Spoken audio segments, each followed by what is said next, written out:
Doctor और तुम, अब दर्द भी घुटने टेकेगा। दिल्ली की मुख्यमंत्री रेखा गुप्ता इन दिनों लगातार एक्शन मोड में है। चाहे मोहल्ला क्लिनिक बंद करने के बाद आरोग्य मंदिर खोलने की बात हो, जिसके बाद अब दिल्ली में मेडिकल सुविधाओं को दुरुस्त करने का जिम्मा रेखा गुप्ता ने अपने सिर ले लिया है। आज रेखा गुप्ता कह सकते हैं कि औचक निरीक्षण करने के लिए मौलाना आजाद मेडिकल कॉलेज पहुंची, जहां पर कई डॉक्टर्स उन्हें देखकर हैरान रह गए। हैरान इसलिए भी हो गए क्योंकि मेडिकल कॉलेज में जिस तरीके की सुविधाएं उपलब्ध थी, उसको देखकर खुद मुख्यमंत्री रेखा गुप्ता भी हैरान रह गई। लेकिन उन्होंने इस बीच जनता को आश्वासन दिलाया कि जितने भी सरकारी अस्पताल हैं, मेडिकल कॉलेज है, उनको लेकर एक विशेष टीम गठित कर दी गई है, एक समिति बना दी गई है जो जल्द से जल्द इन सभी सरकारी अस्पताल और मेडिकल कॉलेजेस का दौरा कर एक रिपोर्ट बनाकर उन्हें पेश करेगी और जो भी जरूरत मेडिकल कॉलेज अस्पताल में होगी, उन जरूरतों को जल्द से जल्द पूरा किया जाएगा ताकि दिल्ली में मरीजों को किसी भी प्रकार की कोई समस्या ना आए। हाल ही में आपको याद होगा, दिल्ली सरकार की तरफ से मोहल्ला क्लिनिकों को बंद किया गया था, जिसके बाद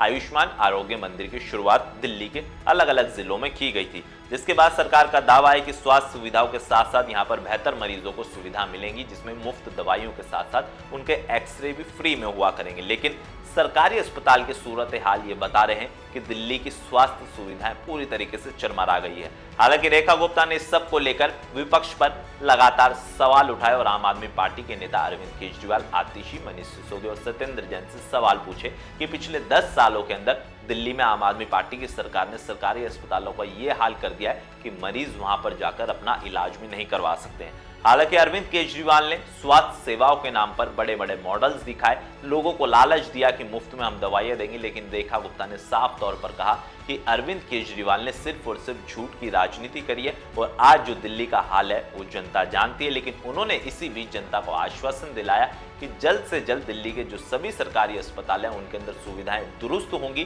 बेहतर होंगी, इलाज अच्छा होगा और लोगों को आने में सुविधाएं मिलेंगी। साथ ही साथ रेखा गुप्ता ने कह दिया कि जो दिल्ली के सरकारी अस्पताल हैं उनमें सिर्फ और सिर्फ मरीजों का मुफ्त इलाज नहीं होगा, उनको स्पेशल ट्रीटमेंट दिया जाएगा, डॉक्टर्स की सलाह पर उनको दवाइयां दी जाएगी ताकि भविष्य में किसी भी प्रकार की कोई समस्या ना आए। कह सकते हैं कि दिल्ली में 27 साल बाद बीजेपी का वनवास जरूर खत्म हुआ है, लेकिन चुनौतियां भारतीय जनता पार्टी के सामने भी कई हैं और इस चीज को सीएम रेखा गुप्ता भी समझते हैं क्योंकि 10 साल आम आदमी पार्टी सत्ता में रही है और कहीं ना कहीं योजनाओं के जरिए बीजेपी आम जनता को खुद से जोड़ने की कोशिश जरूर कर रही है।